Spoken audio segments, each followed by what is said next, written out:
W trakcie trwania mojej wypowiedzi w ciągu tych 3 minut dziesiątki tysięcy zakładów produkcyjnych w Polsce produkują setki tysięcy wyrobów gotowych, z którymi mamy styczność na co dzień. Między innymi jako przykład możemy podać choćby krzesła, na których Państwo mają przyjemność właśnie siedzieć.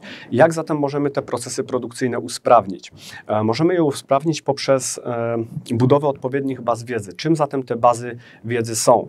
Bazy wiedzy najczęściej są składową systemu eksperckiego, który ma za zadanie wspomóc podejmowanie decyzji w przedsiębiorstwie produkcyjnym, ale nie tylko w przedsiębiorstwie produkcyjnym, ponieważ bazy wiedzy znajdują szerokie zastosowanie w medycynie, w aspekcie diagnostyki, w marketingu czy wszechobecnych social mediach, gdzie tak naprawdę często spotykamy się z tym, że jest nam doradzane, co chcemy kupić, czy co chcemy robić w danej chwili. To pokazuje, że ten temat nie jest wcale aż tak odległy ani abstrakcyjny.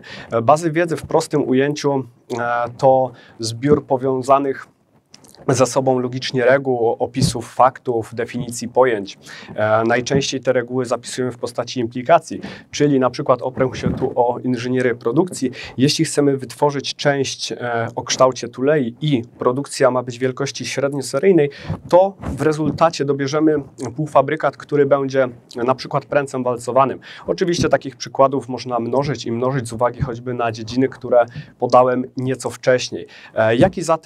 Jak zatem zbudować dobrą bazę wiedzy? Dobrą bazę wiedzy możemy zbudować między innymi poprzez konkretyzację algorytmu abstrakcyjnego w taki sposób, aby możliwie jak najlepiej odzwierciedlał, najdokładniej odzwierciedlał warunki rzeczywiste problemu, z którym mamy do czynienia, oraz oczywiście przez dobrze dobraną metodę reprezentacji wiedzy. Jaki zatem ma to wpływ na społeczeństwo, na nas samych?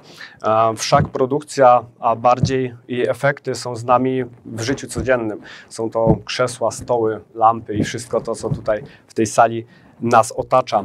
Wzrost efektywności procesów produkcyjnych, redukcja czasów przestojów czy wzrost wydajności pracy pracowników nie wpływa tylko na samych pracowników, ale także na nas samych.